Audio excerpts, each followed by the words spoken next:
se você trouxe a arma mais poderosa que existe sobre a face da terra, eu gostaria que você abrisse, engatilhasse essa arma. Mateus capítulo 5. Mateus capítulo 5. Vamos ler a partir do versículo 31. Aliás, vamos ler os versículos 31 e 32.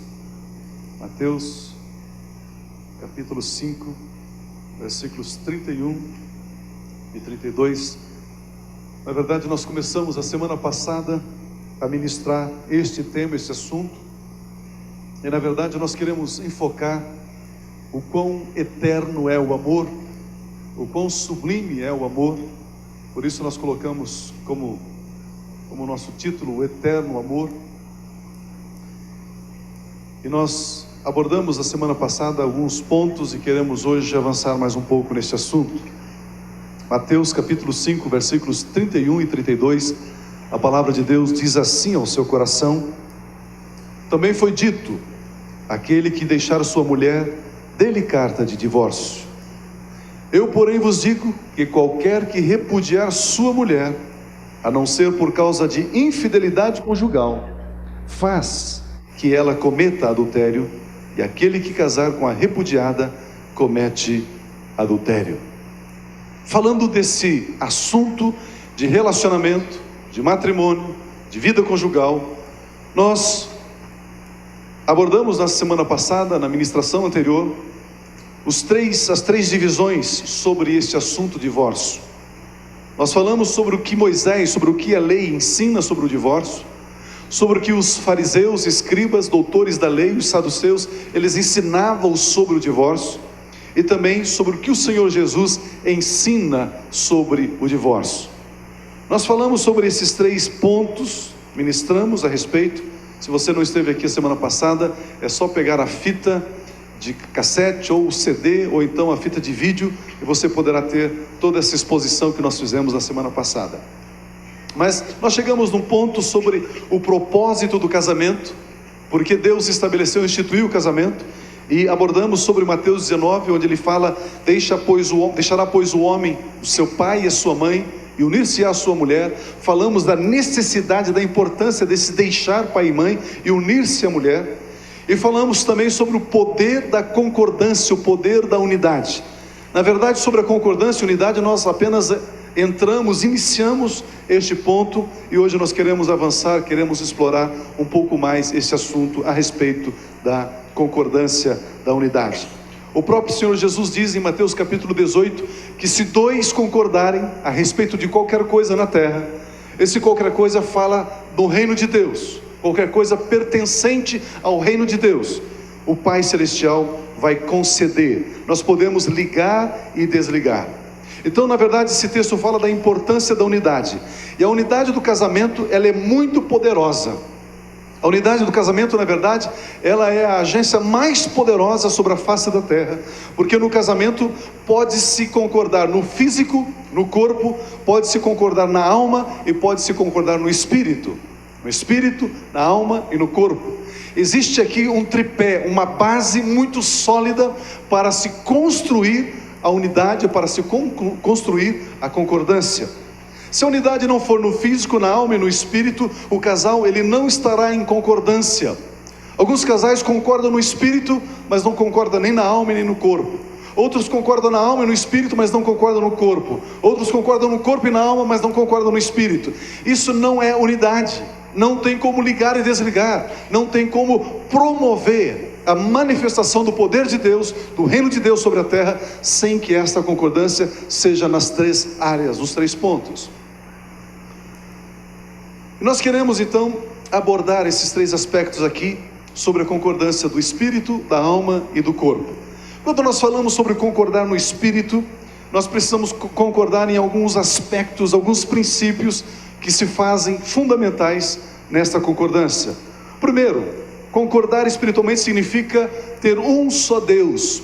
O casal tem que ter um só Deus, viver devotado ao único e mesmo Deus, o Deus de Abraão, o Deus de Isaac, o Deus de Jacó. Devemos estar rendidos a esse Deus, devotando-se somente a Ele, crendo nele, vivendo por Ele e para Ele. Um só Deus. Mas o casal também precisa ter um só Senhor, ou seja, salvos pelo mesmo Senhor, servos e cultuadores do mesmo e único Senhor Jesus Cristo. Ou seja, a salvação somente em Jesus Cristo. Nenhum outro meio, nenhum outro caminho, nenhuma outra possibilidade de salvação a não ser em Jesus Cristo. Ainda essa concordância espiritual, essa unidade espiritual tem que passar por um só Espírito, ou seja, tendo a direção e a orientação do mesmo e único Espírito Santo. Unidade espiritual, um só Deus, um só Senhor, um só Espírito. O casal tem que estar unido nesses princípios, nesses pontos fundamentais da fé. O casal também precisa, para que essa unidade espiritual seja forte, seja poderosa, seja eficaz, é necessário uma só fé. Crer no mesmo modo, crer do mesmo modo, crer na mesma coisa, tendo a mesma certeza das coisas que se esperam, tendo a mesma prova das coisas que se veem. Uma só fé, concordarem nesta fé, estarem unidos nesta fé. Você pode imaginar Abraão chegando para Sara e dizendo: Sara, minha mulher, Deus falou comigo, e Ele disse que nós deveremos nos mudar. Para onde? Não sei, Ele não falou para onde, mas vamos nos mudar. Ela, Sara, apoiando-se na fé de Abraão, disse: sim, Senhor. E mudaram. Você pode ver o espanto do motorista do caminhão dessa mudança? Quando eles colocaram os pertences deles, né, como dizem os mineiros, colocaram os trem sobre o caminhão. E aí o motorista pergunta: Abraão, para onde? Diz: não sei, vai andando. Para a direita ou para a esquerda? Ah, não sei, vai caminhando.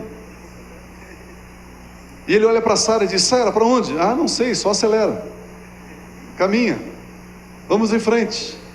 Uma só fé, concordando num objetivo, concordando num propósito. Eu sei que isso não acontece conosco, especialmente aqui na Comunhão Cristã Aba, e nem nas igrejas brasileiras. Mas quando o marido chega e diz: Deus falou algo comigo, Deus ministrou meu coração, Deus está me dando uma direção, e quando ele expõe a direção para a esposa diz: Deus vai ter que falar comigo também.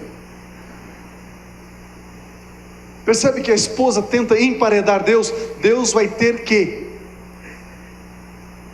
Você sabia que Deus não tem que nada? Uma só fé, concordando no mesmo ponto, amados, crendo do mesmo modo, tendo a mesma certeza das coisas que se esperam e a prova das coisas que não se veem. Uma só fé. O marido vem com um testemunho maravilhoso, a mulher ouve e diz: amém, aleluia, eu concordo, eu creio, vai ser assim. A esposa vem com uma experiência, recebeu um toque de Deus, ele diz: amém, eu concordo, é assim, porque está baseado na palavra, tem a palavra de Deus como lastro, como meio de sustentação. Uma só fé. Ainda essa unidade espiritual tem que passar por um só batismo, passar pela morte e ressurreição para o mesmo propósito, um só batismo. Nós sabemos que a experiência do batismo também significa deixar a velha natureza, deixar a natureza adâmica, pecaminosa, e iniciar, ressurgir para uma vida nova em Cristo. Isso é batismo. Em Gênesis capítulo 1 diz que antes de Deus ordenar todas as coisas, o Espírito do Senhor pairava sobre a face das águas. O Espírito está sobre as águas. Quando a pessoa passa pelo batismo, ela entra, submerge as águas, e quando ela sai das águas, o que ela faz? A primeira coisa, ela inspira, enche o pulmão de ar, e o Espírito está sobre as águas. Novidade de vida, cheio do Espírito, recebe o toque do Espírito para caminhar nessa nova jornada.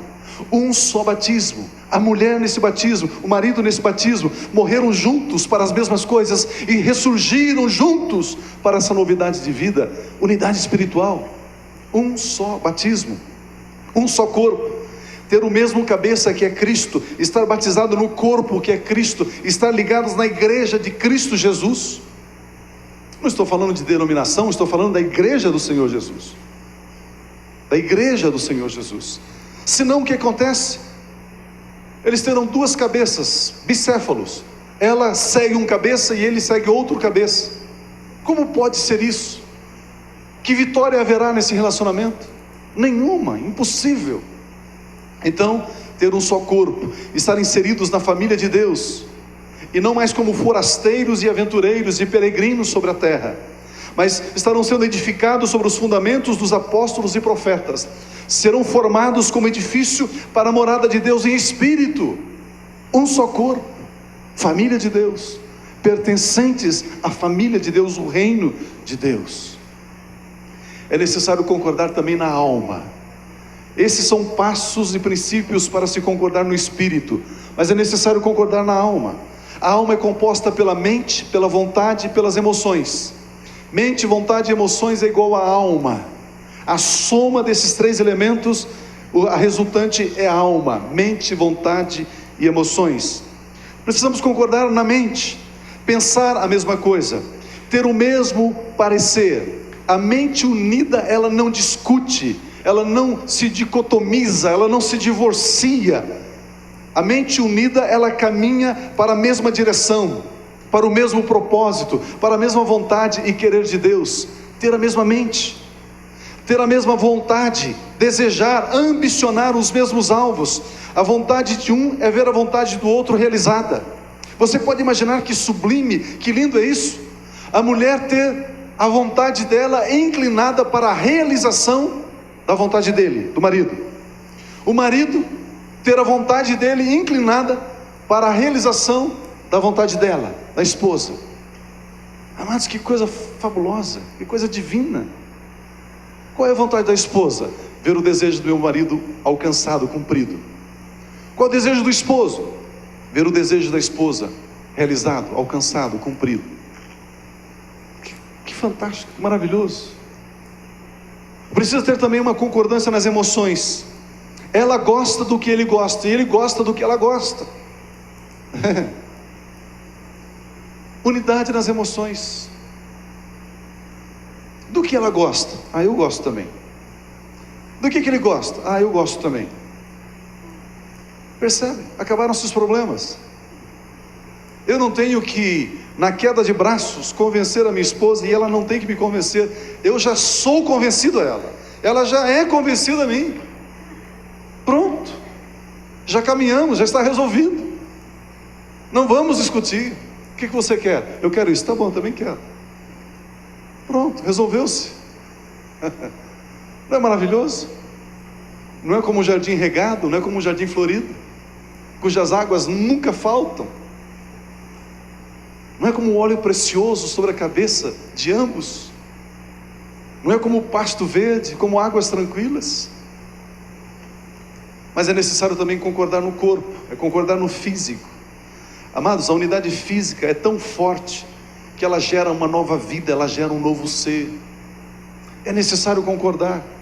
Eu não sei por que o pessoal que trabalha na educação sexual, na formação disso, daquilo, complica tanto. E fazem cursos, escrevem livros, e faz isso, faz aquilo. A Bíblia é tão simples em relação ao relacionamento, ao contato sexual. A Bíblia diz o seguinte: o homem não busca a sua satisfação, busca a satisfação da sua esposa. Considere-a superior a você.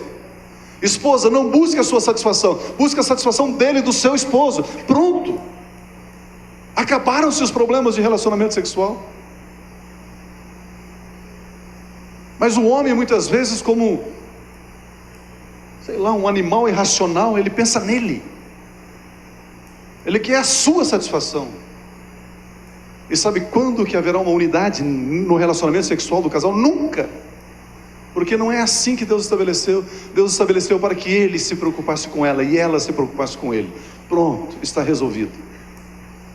Não tem mais problema. Unidade no corpo, unidade no físico. Essa unidade, como eu disse, é tão poderosa que ela produz um novo ser. Aliás, este é o método de Deus para o nascimento de um ser humano. A unidade no físico. Essa unidade perpetua a raça humana. Os filhos recebem as características do pai e recebem as características da mãe. Não é só se ele não está fazendo as coisas certas, parece com o pai. Se está fazendo as coisas certas, parece com a mãe. Ou ao contrário, não. Ele tem as características da mãe e tem as características do pai. Isso é poderoso, houve uma transferência dessas características, dessas semelhanças. Concordância no físico, concordância no corpo. Casais, vocês têm o poder para ligar e desligar. Sem a concordância, esse poder não estará ao seu alcance.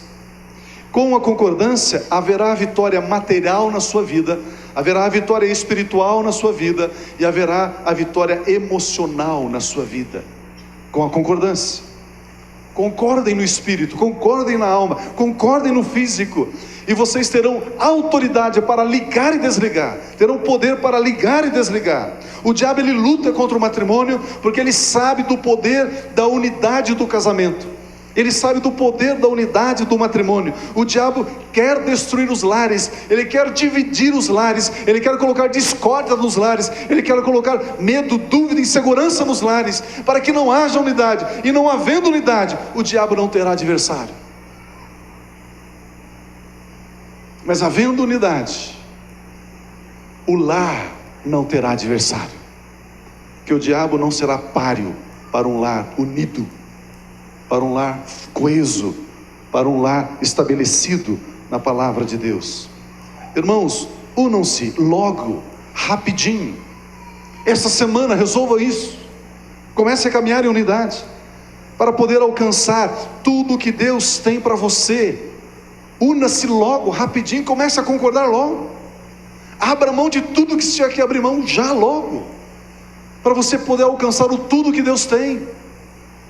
Para que o pai pudesse alcançar a sua vida, ele abriu mão do que ele tinha de mais precioso, do filho. Quando ele deu o seu filho unigênito, ele ganhou a mim e a você. Olha, amados, o poder do dar, do doar, do servir. Aliás, eu não sei se você já descobriu quão maravilhoso e lindo é servir. Este, na verdade, era o alvo, esta era a meta do nosso mestre e Senhor Jesus: servir. Ele diz: eu não vim para ser servido, eu vim para servir e dar a minha vida a favor de muitos. Se esse era o alvo de Jesus, esse deve ser o nosso alvo: servir, doar-se. Amados, a vida fica linda, gostosa, quando você aprende a dar, a doar-se, a servir. Você encontra a razão da sua existência. Você pode imaginar essa mulher de 90 anos, morando dentro de um hospital desde 1940 e tantos, como funcionária e agora como residente, como paciente, 90 anos de idade. O grupo do evangelismo, os irmãos foram lá, levaram Jesus. Ela diz: eu quero Jesus, eu entrego a minha vida para Jesus. Amados, nós vamos encontrar essa mulher na eternidade, porque algumas pessoas se dispuseram a servir, aí, a anunciar, a dizer para ela: existe uma vida eterna, existe um Deus que te ama e que se importa. E não só um Deus que se importa, mas existe também uma igreja que se importa, com um povo que se importa, e é por isso que nós estamos aqui. Amém, amados? Vocês estão aqui? Aleluia. Essa unidade, esse estar juntos. Experimentem, comece a experimentar a vitória pelo poder da concordância, pelo poder da unidade. Como eu estava dizendo, existem pessoas que elas gostam de serem dissimuladoras. Elas concordam no geral, mas elas discordam no particular. Tem uma instrução no geral, ela diz: ah, tá, oh, glória a Deus, é de Deus, é visão, amém, aleluia. A hora que encontra no particular, eu não vejo bem assim, porque aqui deve ser diferente, porque... Dissimuladores. Estes não alcançam, porque é necessário a unidade. Vamos ver algumas estratégias de Satanás para impedir a unidade do casal.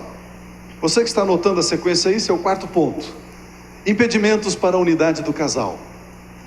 Primeiro impedimento: falta de diálogo, falta de conversa. Até mesmo conversa sem muito objetivo, vale a pena.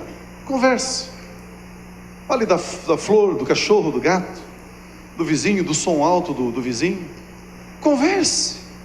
É necessário conversar, fale. O casal precisa conversar, precisa falar. Porque às vezes alguns casais parece que é algo assim, audiência, né? Sentam na ponta da mesa, outro na outra ponta, e pega uma agenda, outro pega outra agenda, vamos conversar. O Pio disse que nós temos que ter diálogo, né? Ah, mas o diálogo é assim do dia a dia, de toda hora, de todo momento. É assim, conversar, bater papo. É necessário. Existe uma decisão, existe um alvo, existe um projeto. Conversem.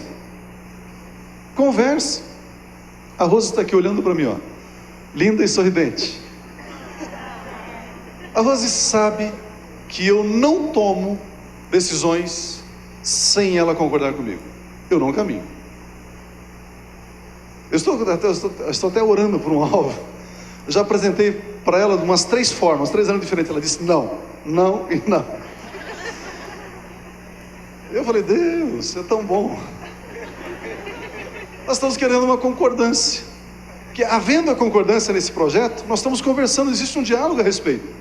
Havendo uma concordância, aquilo avança. Mas aquilo faz assim, ó, acontece. Não havendo concordância, eu sei que eu vou ficar remando, suando, trabalhando e não vou alcançar. Ela de vez em quando diz, você é meio que um filhozinho preferido de Deus, assim, você é meio dodóizinho de Deus. Porque o que você deseja, Deus te dá, né? Mas ela sabe que nós temos que concordar a respeito. Fazendo um parênteses aqui, eu me considero muito privilegiado. Muito privilegiado. Deus tem me dado muito. Vocês são testemunhas, não é verdade? Vocês são testemunhas de que Deus tem me dado muito. Algumas coisas eu até penso assim, puxa Deus, se nós tivéssemos isso assim, na igreja, no ministério, pessoas, músicas, enfim, pensamentos. Passa às vezes assim 1 mês, 2 meses, 3 meses, acontece. Simplesmente acontece. Simplesmente se materializa. É o favor de Deus. Mas o casal concordando, dialogando, conversando a respeito, orando, colocando como alvo diante de Deus, amados, o resultado é fantástico, é maravilhoso. Não existe inferno que possa impedir o casal de alcançar. Quando eles colocam em oração diante de Deus, quando eles conversam, tem que dialogar. Se não houver o diálogo, haverá o impedimento à unidade do casal. O que você pensa sobre isso? O que ele, o que ela pensa a respeito disso? Tem que conversar a respeito. A falta de perdão é um impedimento à unidade do casal. O perdão, ele deve ser exercitado não somente para os grandes erros, mas especialmente para os muitos e pequenos erros. Muitas vezes nós falamos de perdão, quando um dos cônjuges cometer algo assim, extremamente violento, grandioso, algo ruim, perverso, aí libera-se o perdão. Não, amados, é nas pequenas coisas. Sabe daquela palha que fica molhada, empilhada lá no canto, todas as vezes você fala e ele nunca muda? É disso. A camisa que joga lá no canto, e não sei o que para lá, sabe? É disso. Precisa ir jogando perdão ali sobre essas práticas pecaminosas, né? É assim. Sabe aquele espelho cheio de pasta de dente depois que ele escova os dentes? Peguei alguém? Eu estava falando no centro de retiros.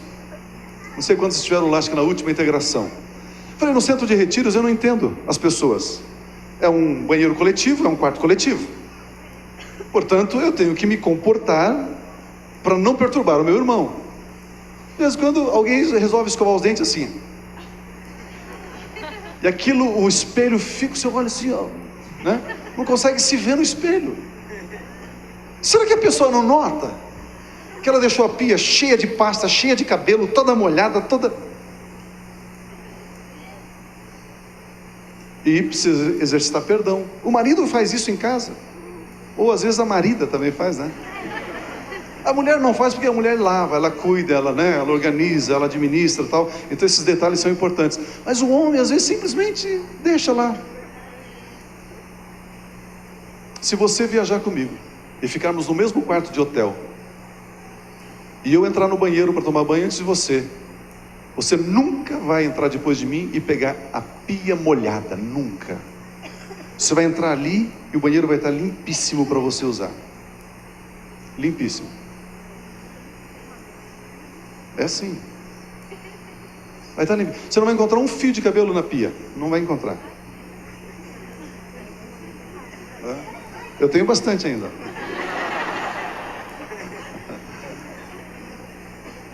Amados, e às vezes no relacionamento marido e mulher, isso vai desgastando. A mulher fala uma vez, fala duas, fala três, e o marido, vai deixando para lá, tal. Precisa, a sua camisa, a sua roupa, eu tiro a minha roupa do armário, do guarda-roupa, e eu coloco. A minha esposa não faz isso para mim. Tem marido folgadão, que ela que tem que engraxar o sapato dele. Não, pare com isso. Pare com isso. Senão é necessário ficar liberando perdão demais. Na verdade tem que liberar, mas às vezes é exagero. Às vezes é exagero. Mas comece a perdoar. Perdoe os atos dele, perdoe os atos dela, por menores que seja, porque senão, amados, aquilo vai acumulando, dali a pouco vira uma ferida, machuca, começa a ferir, começa a entristecer, começa a magoar, começa a ressentir. Então é necessário liberar perdão. Se não liberar perdão, amados, não se solidifica esse casamento, não tem unidade, não prospera. Terceiro ponto aqui de impedimentos à unidade do casal: quando um dos cônjuges descobre que foi manipulado durante um namoro ou um noivado. Ele descobre que enquanto ele estava namorando, enquanto eles eram noivos, ela, a mulher, a noiva, a menina, foi manipulando, foi conduzindo. Eu tinha dado esse exemplo para vocês já numa outra ocasião, que a mulher, ela deve ter assim uns 3 pentes, uns 5 na cabeça. É impressionante a mulher, Isso na verdade não é ruim, isso na verdade é bom, é bênção, desde que usado corretamente, biblicamente. O que acontece? Ela olha para o rapazinho e diz: tá ali, é o meu alvo, vou investir, atacar, e ela conversa com o menino meia hora ela conversa com o menino, ela tem um mapa emocional, espiritual, físico, passado, presente, futuro, ela mapeia todo aquele coitado,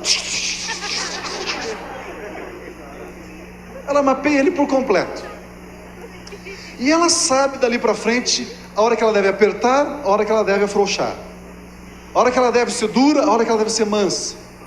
Ela sabe qual é a frase que ela vai ter que dizer para ele ficar todo derretido. Ela sabe disso. Ela sabe quando telefonar, quando não telefonar. Ela diz: essa semana vai ser uma semana acirrada, a semana kamikaze. E fica em cima de manhã, de tarde, de noite. E o rapaz fica assim, perdido, parece cachorro que caiu do caminhão de mudança. Eu não sabe para que lado olhar. Quem eu sou? Deus, me ajude, socorro. Na semana seguinte vem a trégua, vem aquela paz. Ele diz: mas homem, que ela é boa mesmo. Coitado do cordeirinho, E ela então vai levando aquele cordeirinho para o matador, aliás, para o altar de sacrifícios.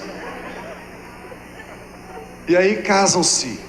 Passa 6 meses, 1 ano, e ele acorda e diz: quem é você?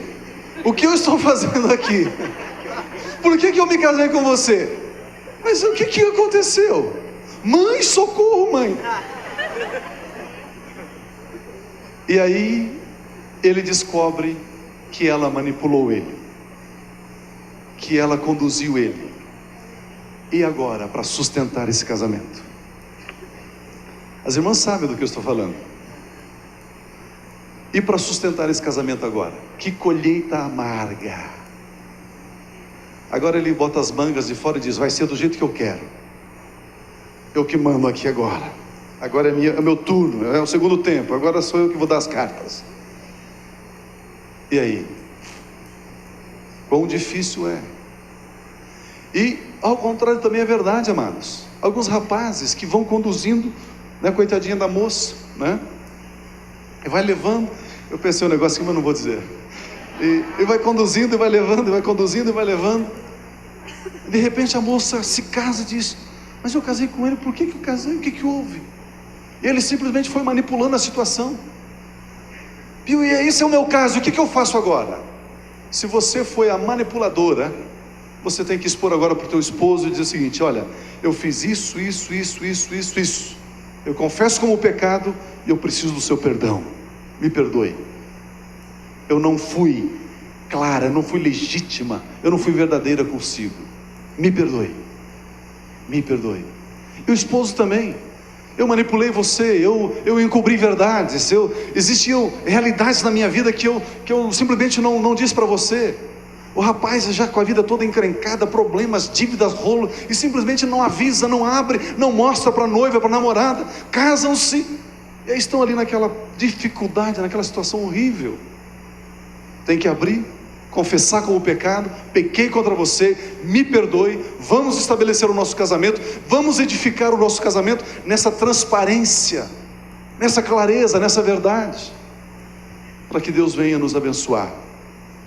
Quinto lugar, qual é o motivo que a Bíblia permite o divórcio? Quando é que a Bíblia permite a separação, o divórcio? Quando é que ela permite? Mateus capítulo 5, nesse texto que nós lemos, o versículo 32 diz: eu porém vos digo que qualquer que repudiar sua mulher, a não ser por causa de infidelidade conjugal. Qual é a permissão? Infidelidade conjugal. Mateus capítulo 19, se você quiser abrir, o versículo de número 9 diz: eu porém vos digo que qualquer que repudiar a sua mulher, não sendo por causa de prostituição. A palavra prostituição aqui no grego é para toda e qualquer prática sexual ilícita, qualquer disfunção, qualquer prática ilegal sexual. Então, qualquer que repudiar sua mulher, não sendo por causa da prostituição, e casar com outra, comete adultério. O que ele está dizendo aqui? Se um dos cônjuges trair o outro, o traído ele pode dar o divórcio e casar-se novamente, mas aquele que traiu, ele não poderá casar-se. Se casar, comete adultério, e os adúlteros não herdarão o reino dos céus, vai para o inferno, é o que a Bíblia diz. Se a mulher traiu o marido pode divorciar-se, e esse marido pode casar de novo. Ela não. Ela pode se arrepender e ficar só e servir a Deus. É possível, sim. Há o perdão do pecado e ela vai servir a Deus, mas casar-se não. Se o marido traiu, a mulher pode se divorciar? Pode se divorciar. Ela foi traída, ela pode casar? Ela pode casar no Senhor, com um homem de Deus, cheio do Espírito? Pode. O marido que a traiu pode casar novamente? Não. Não pode casar. Se ele casar, ele comete adultério. Ele está adulterando, e os adúlteros não herdarão o reino dos céus. Mas as relações sexuais ilícitas produzem infidelidade, e na infidelidade o elo se quebrou. Nós precisamos entender isso, amados. Judas, ele traiu Jesus. E o pecado, o relacionamento sexual ilícito é uma traição, é o pecado da traição. Pedro, ele não traiu Jesus, Pedro negou Jesus. São pecados distintos. Pedro negou, Judas traiu Jesus. A infidelidade é traição. Então, na infidelidade, o elo se quebra. Não existe mais uma só carne. A traição destrói os laços do matrimônio.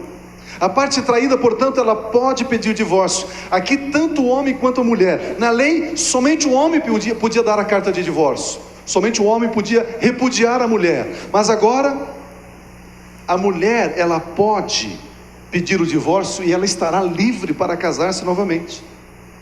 Amados, isto não é um mandamento. Isto não é um mandamento, é uma permissão. Na infidelidade, o perdão deve ser o primeiro passo. Na infidelidade, se acontecer a infidelidade, a primeira atitude deve ser o perdão. Jesus, como grande legislador, ele tira o apedrejamento, porque na lei dizia-se para o infiel, para aquele que praticou o ato sexual ilícito, ele deveria ser apedrejado, o homem e a mulher. Jesus, ele tira o apedrejamento e ele introduz a permissão do divórcio. O divórcio é como se o cônjuge violador estivesse morrido e o outro pode casar novamente. Mas, em sexto lugar, existe uma arma poderosa que Deus dá para os cônjuges, chamada perdão, o poder do perdão. O perdão é o caminho para restaurar a unidade e o poder da concordância. O marido, ele pode perdoar a esposa que o traiu? Pode, deve perdoar e deve restaurar o casamento. A mulher deve ser perdoada ou pedir perdão? Sim, ela deve perdoar o marido, restaurar e seguir em unidade, restabelecer essa unidade. Creia que o casamento é uma instituição divina. O lar unido é a agência mais poderosa existente na face da terra. O perdão, ele remove a culpa. Os laços que foram quebrados, no perdão são restaurados. Eles se tornam novamente uma só carne. Os dois se tornam uma só carne no Senhor, mediante o perdão. Percebe que o divórcio é uma permissão e não um mandamento? E que na verdade o mandamento é o perdão? É o perdão? Mas e se porventura o marido, ele não somente traiu, adulterou, mas ele resolve viver com a outra e ir embora, e esta pessoa, a mulher que foi vítima dessa infidelidade, ela libera perdão, mas não necessariamente ela vai conviver com ele, vai correr atrás dele, ele não quer, libere-o, e ela poderá ficar só, ela poderá casar-se novamente, no Senhor, dentro da palavra, dentro dos princípios da palavra. Havendo perdão, o poder da concordância está pronto para entrar em ação novamente. A vitória será certa neste casamento. Haverá novamente a unidade no corpo, a unidade na alma e a unidade no espírito. Esse dia uma pessoa perguntou: e você falou sobre concordância, se eu concordar com meu marido sobre jogar na loteria, nós vamos ganhar? Vocês vão ganhar um galo na cabeça. Falei: não, amados, é concordar no reino, concordar dentro do reino de Deus, nos princípios do reino. Imagina, nós vamos concordar na loteria, vamos jogar na loteria, porque agora então nós concordamos e vamos alcançar. Não. Loteria é incerteza, a vida cristã é certeza. A Bíblia diz que a fé é a certeza. Então, na vida cristã, na vida conjugal cristã, não existe espaço para dúvida, suposição, incertezas. Existe sim a unidade da fé, que produz certeza para o crescimento e para a prosperidade financeira. Mulher, em sétimo lugar, mulher, edifique a sua casa. A Bíblia diz que a mulher sábia é ela que constrói a casa, não é o marido, é a mulher que constrói a casa. O meu lar não está bom, pastor, ore por mim, jejue por mim. Porque você não está construindo. Construa o seu lar, edifique o seu lar. A mulher, ela tem uma graça especial de Deus para edificar, para unir, para aglutinar, para somar. A mulher tem uma graça especial para isso. Se porventura você homem resolver levar os amigos lá para casa, liga para a mulher e diz: olha, vamos comer uma pizza aí, vamos fazer um churrasco com os meus amigos, eu estou indo aí em casa. E se a mulher não gostar da ideia, da proposta, dizer: não, mas já decidi, vamos. Aí chega lá, a mulher está com um bico desse tamanho, que a picanha fica horrível, dura, parece que está mastigando isopor, e aquilo não desce, é horrível, porque a mulher simplesmente que é a responsável por unir, que tem a graça para unir, que tem a graça para fazer um ambiente agradável, gostoso. Ela simplesmente disse: não, não aceito, rejeito. Fica horrível. Se porventura a mulher chega para o marido e diz: escuta, olha, eu convidei alguns casais, eles virão hoje à noite aqui em casa para nós jantarmos, conversarmos, batermos um papo, ter um momento gostoso entre nós e tal.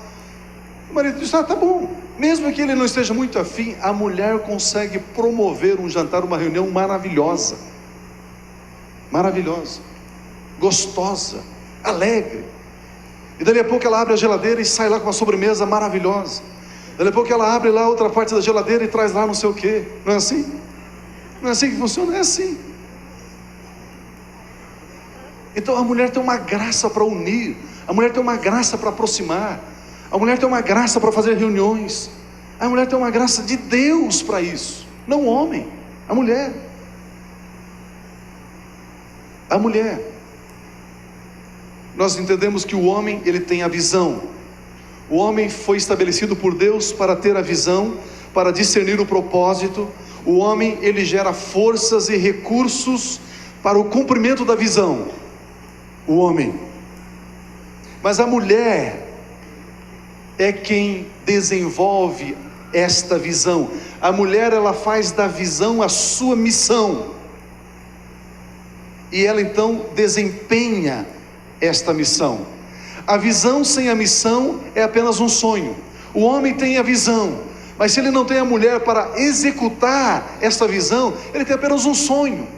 Nunca se materializa, nunca acontece, nunca se estabelece. A visão, aliás, a missão sem a visão é um desperdício de esforços, é um desperdício de recursos, porque a mulher, ela como aquela que executa a missão, se ela não tiver a visão, ela trabalha, mas nunca alcança, não concretiza, não se materializa. É necessário ter a visão e é necessário ter a missão. A visão Deus dá ao homem, a missão Deus dá à esposa, Deus dá à mulher esta missão. A junção da visão com a missão materializa o propósito de Deus. O homem diz: Deus está me dando essa visão, essa direção. Deus dá forças a ele, ele provê os recursos, e a mulher começa a executar a missão, começa a materializar aquela visão. Amados, este é o mesmo mistério da igreja e do Senhor Jesus Cristo. O Senhor Jesus Cristo, ele tem a visão, ele é o cabeça, mas a igreja é que manifesta esta visão do Senhor Jesus em missão. A igreja que leva a visão de Jesus a se tornar palpável, tangível, concreta, é a igreja. É o mesmo exemplo para o casamento. Dúvidas, divisões, produz falência. A prosperidade se alcança com a unidade, com a fé, com a obediência. Assim se alcança a prosperidade. Não com a dúvida, não com a discórdia, não com a reclamação, não com a murmuração. Esposo, esposa, deixem de sofrer no paraíso. Parem de sofrer no paraíso. Quando Deus estabeleceu o casamento, Ele estabeleceu um paraíso. Existem marido e mulher vivendo no paraíso, mas sofrendo, desatinados, com dor de cabeça, preocupados, angustiados, tensos. O lar é o paraíso onde tudo pode se tornar possível, mediante a unidade, mediante a concordância. Não sofra no paraíso. Comece a usufruir dos benefícios do paraíso, das alegrias do paraíso. Mulher, edifique a sua casa, gere unidade, gere crescimento, gere respeito. Eu quero colocar aqui em último lugar, porque na verdade eu tenho 3 temas ainda para conversar com vocês. E as mulheres divorciadas, como que ficam? E as viúvas, como que ficam? E os jovens, aqueles que querem casar, como que fica? São 3 temas maravilhosos, só que eu não posso ministrar hoje, vai deixar para um outro capítulo. Talvez na semana que vem, vamos ver. O Arno estava me comentando que ele está planejado para ele ministrar semana que vem. Ele falou assim: por que você não continua? Pelo menos você já ministra a 3ª reunião, né, com este assunto, e depois nós vamos colocar isso tudo num livreto. Aí o pessoal poderá ter isso aí, inclusive para ler em casa, pesquisar, consultar e ter esse material escrito. Amados, é tão importante isso, responde tantas dúvidas, tira tantas as dificuldades. Quer ver esse ponto? A mulher, ela pode destruir o lar. A mulher pode destruir o lar. Eu quero ler um texto aqui e depois eu lhe dou a referência. O texto diz assim: naquele dia, 7 mulheres lançarão mão de um homem, dizendo: nós comeremos do nosso pão e nos vestiremos dos nossos vestidos, tão somente queremos ser chamadas pelo teu nome. Tira o nosso opróbrio. Naquele dia, 7 mulheres lançarão mão de um homem, dizendo: eu quero ser sua esposa, dá-nos o seu nome. Dá-nos o seu nome. Amados, eu creio que nós estamos vivendo nesses dias. 7 mulheres estão buscando o mesmo homem. É assim. Estamos vivendo nesses dias. Muitas mulheres casadas estão oferecendo os seus maridos às outras 6 mulheres que querem ele. É verdade. Como que a mulher pode oferecer o esposo para as outras 6 que estão querendo ele? Como? Primeiro, quando a mulher rejeita o nome do marido. Quando a mulher rejeita o nome do marido, a autoridade do marido, o governo do marido, rejeita a honra do esposo, rejeita o nome. Você já viu algumas mulheres que, quando estão assim numa rodinha de amigas, começam a falar mal do marido, desqualificar, desonrar? Faz chacota, desonra, faz comentários pejorativos, brincadeiras assim, maldosas, discorda tacitamente na frente de todo mundo. Você é um burro mesmo, eu não concordo, não sei, não é bem assim, você está mentindo. Essa mulher está rejeitando o nome do marido, a autoridade do marido. Amados, quando se rejeita o nome, se rejeita a cobertura do marido. O marido é dado à mulher como cobertura dela. Cobertura é sinônimo de proteção e provisão. Proteção e provisão. Mas, quando a mulher rejeita a provisão que o marido está trazendo para casa, a provisão financeira, como é que a mulher vai rejeitar? Reclamando: você nunca traz o suficiente, nós nunca temos dinheiro o suficiente, eu nunca consigo comprar o que eu quero, todo ano é sempre apertado, nunca temos uma férias dignas, nunca podemos comprar isso, olha esse carro que lata velha é, você não consegue um emprego melhor, você nunca consegue uma promoção. A mulher, ela está rejeitando a provisão financeira, consequentemente, a mulher está rejeitando a cobertura que ela tem, que é o marido. Ela está dizendo: eu não aceito você como minha cobertura, eu não aceito você como a minha provisão, como aquele que é o meu provisionador. E quando a esposa não aceita esse provisionamento que o marido traz, acontece 2 coisas. A esposa, que é a guardiã do matrimônio, no sentido, aquela que edifica a casa, ela sai da porta, é isso que Provérbios diz, ela sai da porta e diz para as outras 6 que estão lá fora: entrem, porque ele está à sua disposição. Eu não aceito mais ele como meu provedor, como minha cabeça. Entrem, e ele está à sua disposição. Podem usar dele, se vocês assim desejarem. Ela não aceita o provisionamento do marido, não aceita os recursos financeiros. Na primeira celebração eu dei um exemplo da minha mãe, dos meus pais. Nossos familiares estavam aqui no primeiro culto. Eu estava dizendo que o meu pai, eu nasci numa família bem humilde, bem simples, não tínhamos muitas posses, bastante filhos, e o meu pai começou a trabalhar como funcionário público federal. E ele começou a trabalhar como funcionário público federal, e no começo o salário era muito apertado, bem difícil. E a minha mãe disse que o meu pai chegava e dizia o seguinte: eu vou sair desse emprego, eu vou trabalhar em outra coisa, eu vou ganhar mais. E E ela dizia: não saia, fique aí, não sai, fique aí, não sai. E sabe o que a minha mãe fazia? Para apoiar e para ajudar, ela lavava roupa para fora. Ela lavava roupa de manhã e à tarde, e ficava às vezes até meia-noite, 1h da manhã, passando roupa para entregar no outro dia. Passando, sabe como? Naquele ferro onde colocava a brasa dentro. Passando roupa ali, ó.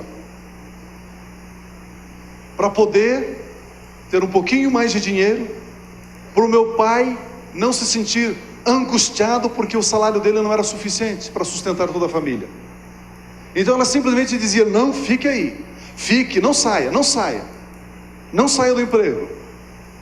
E às vezes ele ia fazer compra, ela diz, né? O costume era fazer a compra para o mês todo, ia lá nos secos e molhados, e fazia, ela comprava o arroz, o feijão e essa coisa toda, e às vezes não era suficiente.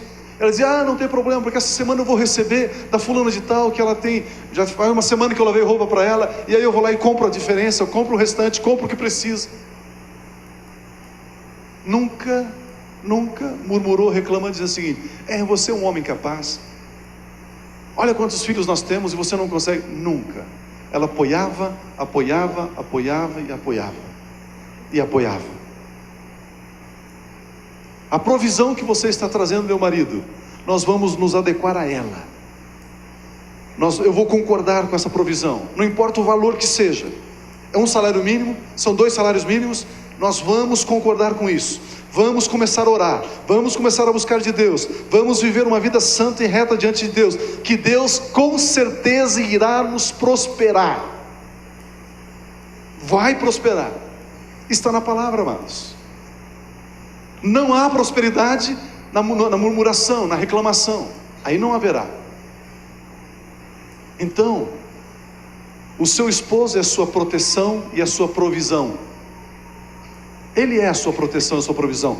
Aceite, diga: Senhor, obrigado pela nossa provisão, obrigado, Senhor, pela proteção que eu tenho do meu esposo, porque senão você estará oferecendo ele para as outras 6 que estão desejosas de tê-lo, de ter o nome dele, de ter a autoridade, de ter a cobertura dele. Não somente isso acontece quando a esposa rejeita a proteção, mas ela mesma, a mulher, a Bíblia diz que quando ela rejeita essa cobertura do marido, a Bíblia diz que ela se desnuda, ela se despe, e ela vai à esquina e se oferece para os homens, dizendo: ei, eu estou à sua disposição. Olha, amados, que sério que é isso? É o que a palavra diz. Quando a mulher não aceita a cobertura do marido, ela não só oferece o marido para as outras 6, mas ela também se desnuda, ela se despe e se oferece aos homens. Olha o que a Bíblia diz: semelhantemente vós, mulheres, sede submissa aos vossos próprios maridos, para que também, se alguns deles não obedecem à palavra de Deus, pelo procedimento de suas mulheres sejam ganhos sem palavra, considerando a vossa vida casta em temor. A beleza das esposas não seja um enfeite exterior, como o frisado de cabelos, o uso de joias de ouro ou o luxo dos vestidos. Esse texto não está dizendo que a mulher não pode usar uma joia, não pode pentear o cabelo, não pode usar um vestido bonito, um paninho joia. Não é isso que o texto está dizendo. O texto está dizendo que a mulher não pode fazer desses utensílios, desses objetos, o seu alvo, a sua motivação maior. É isso que o texto está dizendo. O texto diz que a mulher deve fazer disso aqui o alvo dela, ou seja, mas a beleza interior, no incorruptível traje, no incorruptível vestido de um espírito manso e tranquilo, submisso ao marido, que é precioso diante de Deus. Como é que a mulher se veste espiritualmente falando? Submetendo ao marido. Esse traje é o traje que é precioso diante de Deus. Se esta mulher não se submete ao marido, tendo ele como cobertura, proteção e provisão, essas mulheres tiram esses vestidos, se desnudam e se oferecem aos homens, ficam nuas. É o que o texto sagrado diz. Mas a mulher deve ter a beleza interior, num corruptível traje, vestido de um espírito manso e tranquilo. Isto é precioso para Deus, pois assim se adornavam antigamente também as santas mulheres que esperavam em Deus. Elas estavam submissas aos seus maridos, assim é que elas se vestiam, submissas aos maridos. Como Sara, ela obedecia a Abraão, chamando-lhe Senhor. Sois filhas dela, se fazeis o bem e não temeis nenhum espanto. Nenhum espanto. Você pode imaginar Abigail? Parece que é a descrição de Abigail, né? Um marido inconsequente, um homem louco, conforme a Bíblia diz, rejeitou a proteção de Davi, dos soldados de Davi, confronta, agride. Davi simplesmente assenta no coração que irá destruir a casa de Nabal. Ela, esposa, não teme mal algum.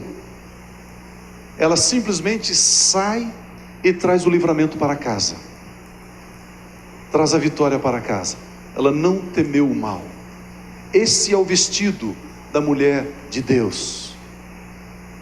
Submissão é igual a traje, é igual a vestimentas. Submissão é aceitar a proteção e a provisão do esposo. A não submissão desnuda a esposa e a leva a oferecer o esposo para as outras 6. Amados, a infidelidade conjugal inicia-se com a não submissão da esposa. Quando ela não aceita o marido, não submete o marido, ela já começa a se desnudar e olhar para os outros. Aí começa a infidelidade conjugal.